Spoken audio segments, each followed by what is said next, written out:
Assalamualaikum warahmatullahi wabarakatuh. Perkenalkan, nama saya Muhammad Majdi MPD. Saya guru mata pelajaran biologi di Madrasah Aliyah Nahdlatul Ulama Putra Buntut Pesantren Cirebon. Saya akan mengikuti perlombaan media pembelajaran tingkat nasional yang diadakan oleh Himbio YYN Syekh Nurjati Cirebon. Saya akan membuat media pembelajaran yaitu berupa bahan ajar atau modul yang bernama modul biotestik pencemaran lingkungan kelas 10 Madrasah Aliyah Nahdlatul Ulama Putra Buntut Pesantren. Modul biotestik ini adalah suatu bahan ajar ataupun materi yang berisikan materi biologi yang terintegrasi dengan Al-Quran. Ada beberapa ayat Al-Quran yang terdapat di modul ini serta kalimat-kalimat thayyibah, kalimat-kalimat baik yang bersumber dari Al-Quran dan hadis, kemudian para ulama dan hadis-hadis Nabi, sehingga diharapkan para siswa itu selain mengerti materi biologi, diharapkan juga mendapatkan keimanan semakin kuat, yang nanti dampaknya adalah para siswa bisa menerapkan kehidupan sehari-hari, yaitu menjaga lingkungan dengan baik.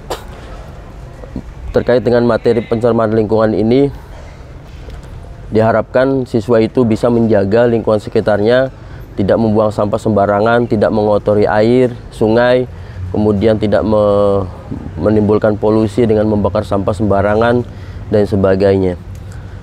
Materi biologi, yaitu biotestik, itu materi biologi berasal dari bio dan testik. Bio itu makhluk hidup atau kehidupan, testik itu adalah ketuhanan.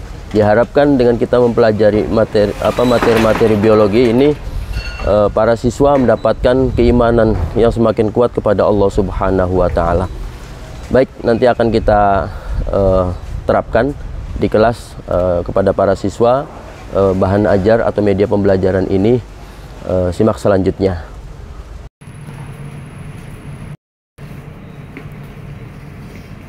Assalamualaikum warahmatullahi wabarakatuh.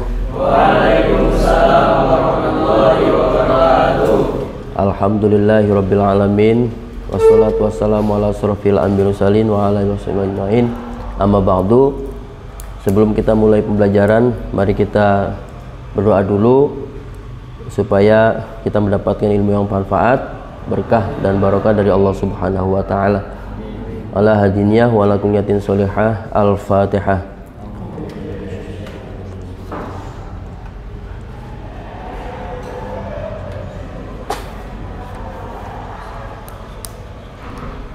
Selesai. Bagaimana kabarnya semuanya? Alhamdulillah sehat semua ya. Ada yang sakit ya ini ya? Oke, saya cek dulu ya. Ahmad Hasmi, Ali Maufur, Ataris, Bagus Afrianto, Dimas, Fakih Faizul Haq, sakit ya. Faris Imam Aldin, Ilham Nur Fadilah, Jeffrey, Ilham Nadif, Iqbal Bayaki, Muhammad Farel, Rizky Ramdhani, Ikhfir Sauki, Said Al-Ahmad. Alhamdulillah, yang sudah hadir berarti sehat semua ya. Baik, untuk sekarang kita akan mempelajari tentang pencemaran lingkungan. Kemarin kita sudah mempelajari tentang ekosistem, bahwa ekosistem adalah lingkungan. Nanti ada ekosistem darat, ekosistem laut, ekosistem pegunungan, dan ekosistem gurun. Nah, ekosistem ini ada diciptakan secara seimbang oleh Allah Subhanahu wa Ta'ala. Tapi oleh manusianya itu dirusak, sehingga lingkungan itu tercemar. Akhirnya ada materi yaitu pencemaran lingkungan. Nah, materi pencemaran lingkungan ini ya sudah kalian dapat semua ya, modul atau bahan ajarnya, yaitu modul biotestik. Apa itu biotestik? Bio itu biologi, berasal dari bio. Bio itu artinya hidup atau kehidupan. Testik ini adalah ketuhanan. Jadi diharapkan dengan adanya modul ini atau bahan ajar biotestik ini, diharapkan para siswa itu mendapatkan keimanan yang semakin kuat kepada Allah Subhanahu wa Ta'ala, sehingga kita bisa mengaplikasikan dalam kehidupan sehari-hari ini untuk menjaga lingkungan sekitar kita. Tidak membuang sampah sembarangan, tidak membuang sampah di laut atau di air, di sungai, kemudian tidak membakar sampah sembarangan, terutama sampah plastik. Kemarin kita ketahui di laut atau di pantai Kesenden ya, itu ada penumpukan sampah. Nomor 3 pantai terkotor di Indonesia ya. Akhirnya seluruh masyarakat untuk membersihkan itu sekitar ada 10.000 orang untuk membersihkan pantai itu. Nah, itulah dampak bahwa sampah itu kalau kita buang itu tidak akan hancur. Kita buang ke sungai, sungai nanti akan menuju laut, akhirnya ke pantai ya. Kemudian di sana nggak bakal hancur, akan mengambang dan sebagainya. Karena sifat plastik itu hancurnya lama. Bahkan ada jenis plastik yang hancurnya itu sampai 450 tahun. Kemudian kita buang ya, tertimbun tanah. Kemudian 10 tahun ke depan, 20 tahun ke depan terjadi banjir karena sungainya dangkal, tanahnya sudah keras. Air tidak bakal menyerap karena belum hancur, sehingga terjadi banjir, tanahnya jadi longsor dan sebagainya.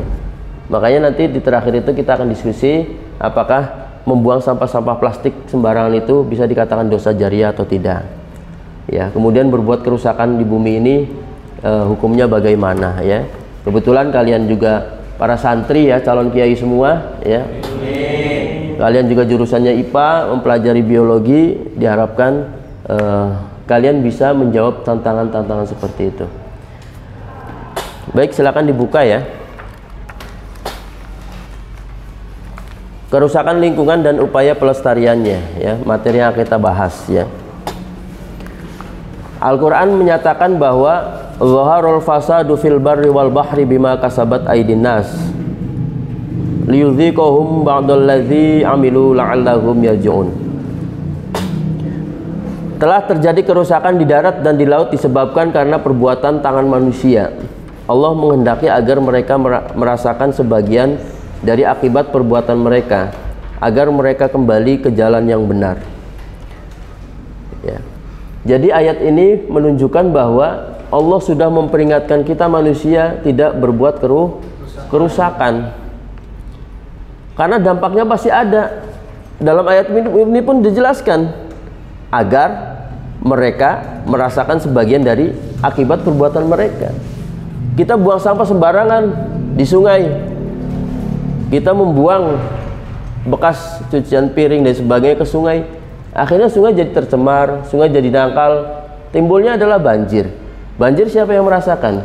Manusia yang membuangnya juga yang merasakan ya. Melalui ayat ini Allah sudah memperingatkan sebenarnya ya, jangan membuat kerusakan di muka bumi. Kemudian Allah menjadikan manusia itu sebagai khalifah dalam surat Al-Baqarah. Wa idz qala rabbuka lil malaikati inni ja'ilun fil ardi khalifah qalu ataj'alu fiha may yufsidu fiha wa yasfikud dima wa nahnu nusabbihu bihamdika wa nuqaddisu lak qala inni a'lamu ma la ta'lamun. Dan ingatlah ketika Tuhanmu berfirman kepada para malaikat, aku hendak menjadikan khalifah di bumi. Engkau hendak menjadikan orang yang merusak dan menumpahkan darah di sana ya Allah, sedangkan kami selalu bertasbih memujimu dan menyucikan namamu. Kemudian Allah berfirman, sungguh aku yang mengetahui apa yang tidak kamu ketahui. Ini juga jelas manusia adalah khalifah. Tugasnya khalifah adalah menjaga rakyatnya. Kita sebagai khalifah di muka bumi berarti menjaga lingkungan, menjaga bumi ini. Kemudian ada para malaikat yang protes, kenapa engkau menciptakan makhluk sejenis manusia, sedangkan mereka itu sukanya adalah berbuat kerusakan dan menumpahkan darah. Ya. Ini udah jelas, ya. Ketika kita buang sampah sembarangan, tidak menjaga lingkungannya, berarti kalian belum dikatakan khalifah, pemimpin di muka bumi ini. Nah, diharapkan materi ini adalah kalian menyadari bahwa setiap aktivitas manusia ini berpengaruh terhadap keseimbangan lingkungan. Oleh karena itu, aktivitas manusia harus mempertimbangkan beberapa hal-hal akan dampak yang disebabkan oleh kelakuan manusia itu sendiri. Manusia merupakan makhluk istimewa yang dianugerahi akal oleh Allah Subhanahu wa taala dalam rangka memenuhi tugas sebagai khalifah di muka bumi. Akal ini adalah sesuatu, ya, sesuatu yang mengarahkan kepada kebaikan dan kebenaran. Jadi ketika kita buang sampah sembarangan, itu berarti kita telah melakukan tidak kebenaran dan tidak kebaikan. Berarti tidak dipakai akalnya. Dengan akal manusia memanfaatkan alam untuk kesejahteraan dan kepentingan hidupnya. Hutan ditebangi, pohon ditebangi, buang sampah sembarangan, air comberan dialirkan ke sungai dan sebagainya. Nah, kembali lagi, manusia ini memang tempatnya khilaf dan lupa. Orang yang buang sampah sembarangan kita anggap sebagai khilaf dan lupa. Berarti lagi tidak dipakai akalnya. Kalau tidak dipakai akalnya, berarti jadi binatang. Dia lagi istirahat jadi manusia. Ntar lagi jadi binatang dulu. Maka dari itu, Allah selalu memberikan kita peringatan-peringatan, ya, dengan bencana-bencana alam, gempa bumi, banjir, longsor dan sebagainya. Itu sebagai peringatan. Ya, di situ juga ada gambar masih punya iman, maka jagalah kebersihan, buang sampah pada tempatnya. Kalau orang tidak buang sampah pada tempatnya, berarti dia tidak beriman. Sedangkan Allah sudah menjelaskan itu, ya. Manusia itu dijadikan sebagai khalifah. Kemudian terganggunya keseimbangan lingkungan karena faktor alami, ya. Bisa kalian baca, ya. Kemudian beberapa lingkungan kita juga bisa dimanfaatkan, ya, atau sampah-sampah yang sudah tersebar di lingkungan kita juga bisa kita manfaatkan menjadi bahan-bahan yang bermanfaat. Bisa kalian lihat di halaman 20, ya, limbah dan pengolahannya. Kalau sisa sampah bekas makanan itu bisa dijadikan makan untuk domba dan sebagainya, atau binatang-binatang, kemudian bisa jadiin pupuk kompos untuk menyuburkan tanaman. Kemudian bisa dijadikan bekas kayu itu bisa dijadikan briket, ya, atau areng, ya, bisa untuk bahan bakar lagi. Kemudian dibuat bahan bakar minyak, ya, seperti yang pada saya lakukan. Sampah plastik bisa dirubah menjadi BBM, ya, halaman 22. Itu eksperimen saya. Kemudian ada efek rumah kaca, ya, dan sebagainya. Baik, itu saja materi yang bisa saya sampaikan. Silakan kalian diskusikan materi yang sudah sampaikan. Lanjut ke halaman 22, kita akan mengadakan musyawarah dan diskusi kelompok. Silakan bagi para siswa untuk bisa menepati kelompoknya masing-masing yang sudah saya tentukan, ya. Silakan didiskusikan.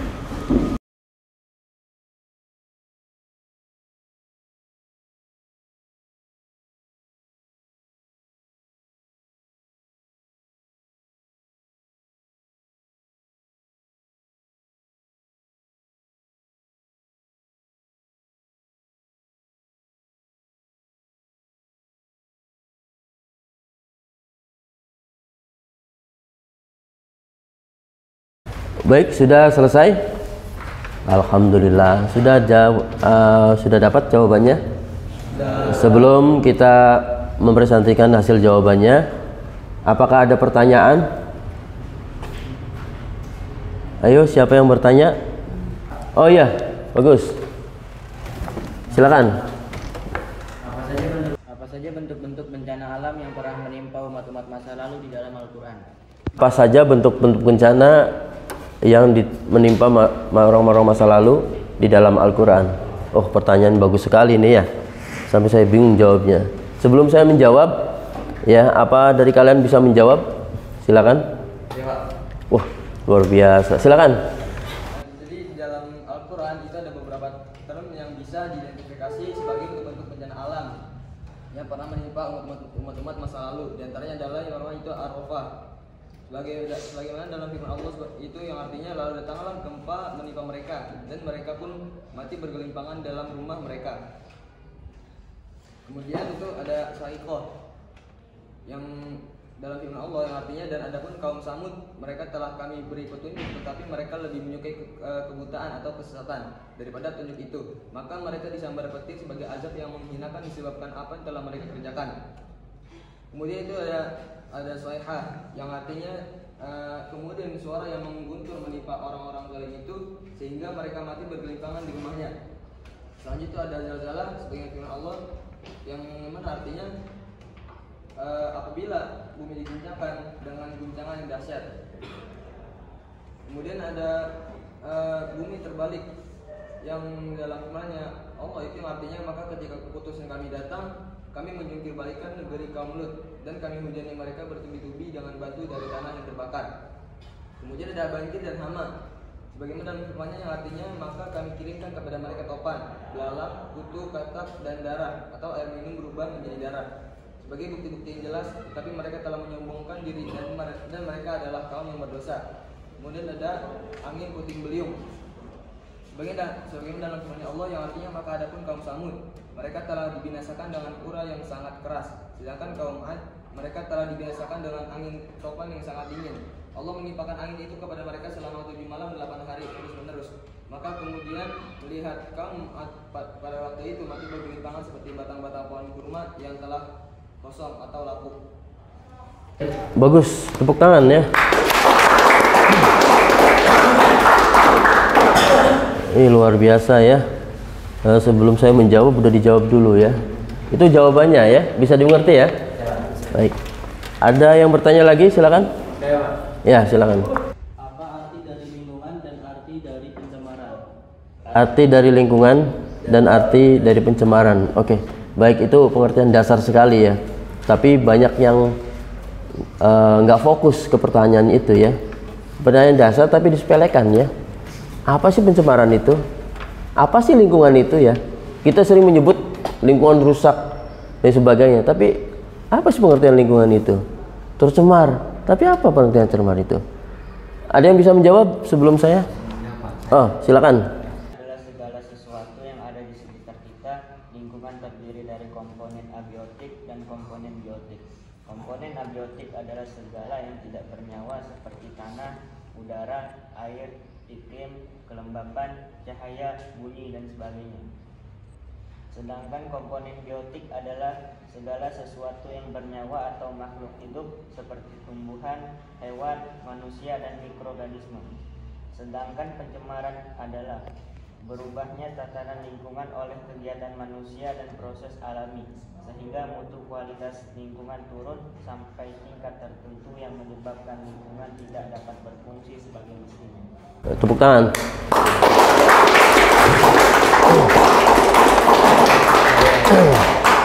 Ya, bisa dipahami, Said?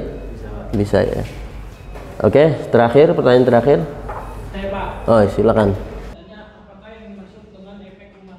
Efek rumah kaca. Oh, sampai ke pertanyaan itu ya. Baik. Sebelum saya menjelaskan, ada yang mau menjelaskan? Efek rumah kaca adalah peristiwa alamiah yang terjadi akibat pandulan panas di dalam rumah kaca yang digunakan petani menanam sayuran pada musim dingin di negara yang mengenal 4 musim. Sinar matahari masuk dalam rumah kaca untuk membantu proses asimilasi tersebut. Sisa panas dari matahari yang seharusnya keluar ke atmosfer dipantulkan kembali pada tersebut oleh balik bilik kaca dan atap, sehingga udara di dalam bilik kaca ruangan tersebut naik dan menjadi hangat. Pantulan panas kembali tersebut ruangan yang menjadikan suhu dalam ruangan hangat tersebut dengan efek rumah kaca.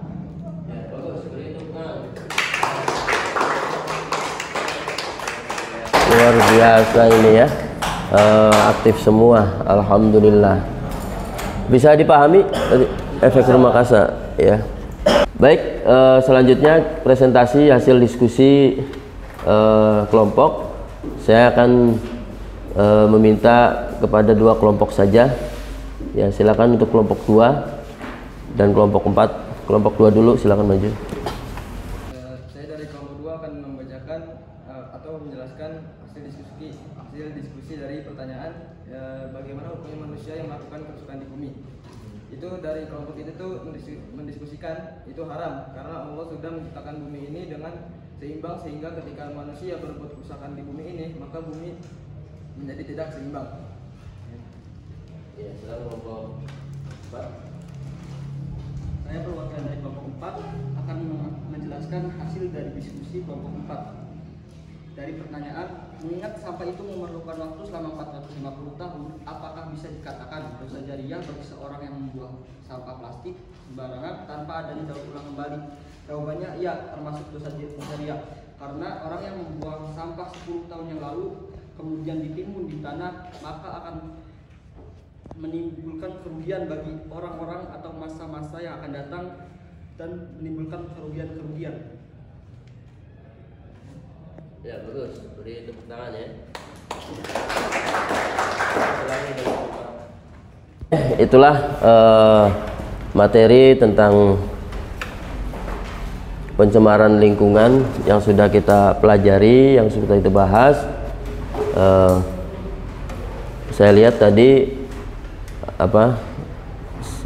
hampir semua siswa itu bisa mengerti tentang materi yang sudah dijelaskan ya, atau yang sudah disampaikan. Berarti kalian bisa memahami dan bisa membaca tentang modul yang sudah disiapkan ya. Mudah-mudahan apa yang kita pelajari bermanfaat buat kita semua. Mudah-mudahan kalian punya rasa untuk menjaga lingkungan sekitar kita, membuang sampah pada tempatnya, menyapu kelasnya, kemudian menyapu halaman sekolah ya. Ketika ada sampah berserakan kemudian diambil, itu tidak lain dan tidak bukan sebagai bentuk ya aplikasi dari keimanan kita kepada Allah Subhanahu wa taala. Cukup sekian, terima kasih. Mohon maaf bila salah kata. Wallahu a'lam bishawab. Al-Fatihah. Shiratal ladzina an'amta 'alaihim.